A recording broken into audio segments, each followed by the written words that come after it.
What's up, everybody? It's Danny Gould with the Gould team, selling Silicon Valley, here with a tip video for all of you young agents grinding it out. It's your first year in the business. Shout outs to my subscriber Garrett Terrell. Asks, make a video on tips and advice for first year agents on how to make money. Well, Garrett, I can tell you that there's a lot of ways to make money in real estate, right? But I think what you're really concerned with is how to make money as a first-year real estate agent when you don't have a lot of capital, right? When you don't have a lot of money. And I can tell you that when I got into real estate, I barely had any money to my name. You know, I actually took a $5,000 loan from my parents, and thankfully they were able to give me that. And I know that not everybody has that sort of capability or doesn't have that sort of doesn't have a family that has that much money. And so the advice that I'm going to give you is advice that you can literally take, not have a single penny to your name, and go out there and freaking crush it, okay? So really for me, you know, there's three main ways in which you can go out there today and get business. The number one way that I would recommend for you to actually go out there and make money as a first-year real estate agent is to actually join a real estate team. And the reason that I say that is because right now there is a huge shift in real estate, right? You're seeing these massive brokerages.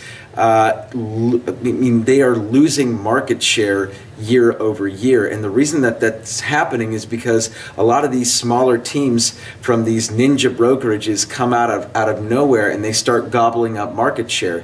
And teams are becoming the new brokerage, right? These teams are essentially mini brokerages inside a brokerage, and so they can provide structure, support, leadership, mentorship, all of the different things that a brokerage used to be able to provide to you. These teams can now provide you, and they can also provide you leads. Maybe they also provide you with agents that are going to be able to help coach you, and at some point in time be able to go in with you to appointments and help you close business. So what I would say is that if I were you, Garrett, and I were just starting off from scratch, I would look wherever you are, whatever area you're in, I would go out and I would try and find, you know, a top producing team. It doesn't need to be the top producing team in the area. It can be a team that's doing anywhere from, I would say, $15 to $40 million in business is a good place to start. Somewhere where the ambiance fits exactly, you know, where the culture really meshes with what you're trying to do. And I would try and leverage that, because at some point you need to learn the business, and it's really hard to learn it on your own. So that's the route that I would take if I were a new agent starting in the business. And it's what I did. You know, my first year in real estate, I worked with a gal by the name of Lynn Tran, and actually Lynn was a monumental part to my success. And when I met with her at first, I was very hesitant to join a team because my ego was like, no, I want to do this on my own. I want to build my own team. But the thing is that it doesn't need to be black or white. I helped her and she helped me. I helped her close businesses she didn't have time to close. And I helped her get more business for her business. And in turn, she helped me close that business, and her reputation and her good standing in and around the real estate community really helped this become, or helped it become, a mutualistic man, what's the word I'm looking for? Mutualistic relationship. Oh my God, there we go. And so when I split off from Lynn, you know, then I was able to do my own thing. But had I not taken that first year to work all the leads that she gave me, to go out there, knock on doors on her behalf and do all of that, had I not done that, I would not be where I'm at today. So I would highly encourage you to do that. But if you're like, no, Danny, screw you, I'm gonna do it all on my own, I wanna do this, then that's fine. You know, you can do it the hard way, right? And really, when it comes to real estate, they talk about check equity and they talk about sweat equity. You don't have any money to your name right now, right? You're a first-year real estate agent, so you gotta do it the good old-fashioned way, right? The sweat equity. So you gotta go out there, you gotta knock on your doors, you got to do your cold calling, right? Your prospecting, whether that's expireds or FSBOs. I'm not sure where you are, but I can tell you one thing, that here in San Jose, in the Silicon Valley real estate market, expireds and FSBOs are dead. So you're going to have a really difficult time if you're in that kind of market to kind of gather up those expired and FSBO appointments. So I would go out there, just listed, just sold, circle prospecting, cold calling. There's a great resource called Cole Realty. It's about $1,000. I know that that's a lot of money, but what I would do is I would see if there's another agent at the office that might want to split that with you. $500, it's not that much money. You know, you can get all the leads in the world. You can draw little circles. You can draw little rectangles. You can basically pull numbers from any given part of a neighborhood that you want to work and call, right? Door knocking, like I mentioned before, flyering, leveraging other people's listings, other agents' listings. You say, hey, look, I know that you have a couple listings right now and I want to be able to help you leverage those listings. I'll go out and, you know, I'll drop the flyers, I'll knock on the doors on your behalf and work out some sort of commission split with them. If I were the listing agent, I'd say, you know, I would give you 25% for any listing lead that you get, but you know, maybe they're not as good a negotiator as I am, so maybe they give you 50-50, right? So anything like that would be a great way to get your feet wet. Obviously, the one lead source that I didn't mention that's an amazing resource for a brand new agent are open houses, right? And that is the epitome of sweat equity. You got to stand there. But don't do what every other agent does at open house. Do not do what every other agent does, and that is take out a freaking sign-in sheet and get buyers to sign in at the open house. That is pointless. Do not do that. Go there with the sole intention of getting appointments. And if you forget the leads and start going for appointments, you're going to close business from open house. Otherwise, you're basically sitting there and you're collecting people's information so that you can come back and reclose them a second time. It doesn't make any sense. Go for the jugular. If they want to work with you, they're going to work with you and they're going to go for the appointment the first time.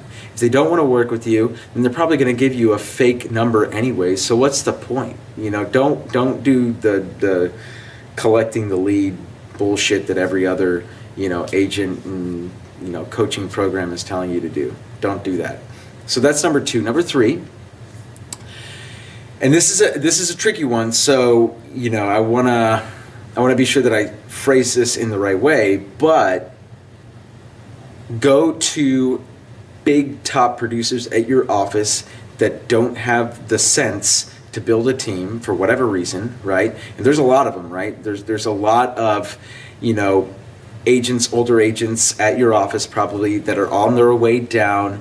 They had their heyday back in the day, but you know, they're old and they're finished and they have no desire to build a team. So you go to them and you say, hey, look, you know, Ron, I'm Garrett, and I want to help you make more money. And they're going to say, what? Do you have any leads? Do you have anything at all? Any numbers, any email, anything that I can work on your behalf and pay you a referral fee if I close any of this business? And you know what? A lot of agents are going to say, yes, I do.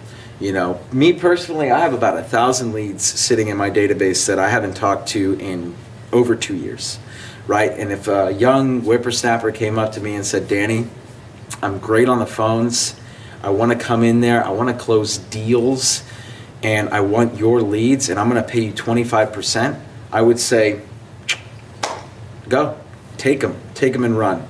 You know, because at this point, while I do have a few team members, their focus is on generating other types of business, and so some of the leads that I have, you know, I don't have anybody working them right now. So I would say go for it.